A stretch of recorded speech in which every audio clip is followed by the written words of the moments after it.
commanded by Sri S. Raghubabu, Reserve Inspector. Parade commander నేతృత్వంలో ఈనాటి కార్యక్రమ ముఖ్య అతిథి గౌరవనీయులైన ఆంధ్రప్రదేశ్ రాష్ట్ర ముఖ్యమంత్రి వర్యులు శ్రీ నారా చంద్రబాబు నాయుడు గారికి గౌరవ వందనాన్ని సమర్పిస్తూ ముందుకు కదులుతోంది second battalion APSB Kurnool contingent.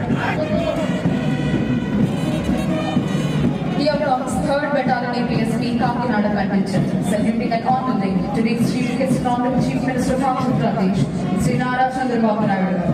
3rd Battalion APSB Kakinada contingent is commanded by Sri A. Simhadri Naidu, Reserve Inspector. ఈనాటి కార్యక్రమ ముఖ్య అతిథి గౌరవనీయులైన ఆంధ్రప్రదేశ్ రాష్ట్ర ముఖ్యమంత్రి వర్యులు శ్రీ నారా చంద్రబాబు నాయుడు గారికి గౌరవ వందనాన్ని సమర్పిస్తూ ముందుకు కదులుతోంది 3rd Battalion APSB Kakinada contingent. Contingent commander Shri A. Simhadri Naidu, reserve inspector.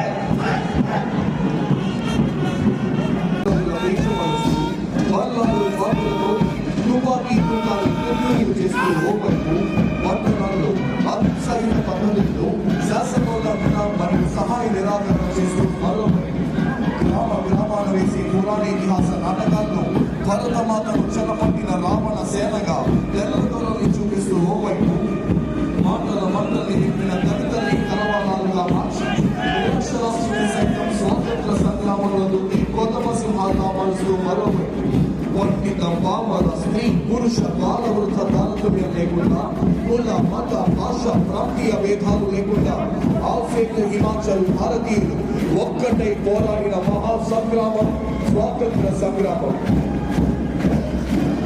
Kashmir మొదలుకొని కన్యాకుమారి వరకు ఆసేతు హిమాచల భారతీయుల గుండెలు భక్తిని వరద వెల్లువలా ఉప్పొంగింపజేస్తోంది. ప్రతి కదలికలోనూ ఆత్మవిశ్వాసం, ప్రతి అడుగులోనూ దేశభక్తి, ప్రతి శ్వాసలోనూ భారతమాత సుస్థిరతనే అభిలషించే వివిధ దళాల కవాతుతో ఈ ప్రాంగణం పులకించిపోతోంది. ప్రాణాలు పణంగా పెట్టి మృత్యువుతో తలబడి ఆనాడు ఎందరో త్యాగధనులు సాధించిన స్వాతంత్ర్యాన్ని, తాము చూడని నాటి ఉద్విగ్న భరిత క్షణాల ఆనందాన్ని స్వాతంత్ర దినోత్సవ వేళ తాము ఆస్వాదించాలని విచ్చేసిన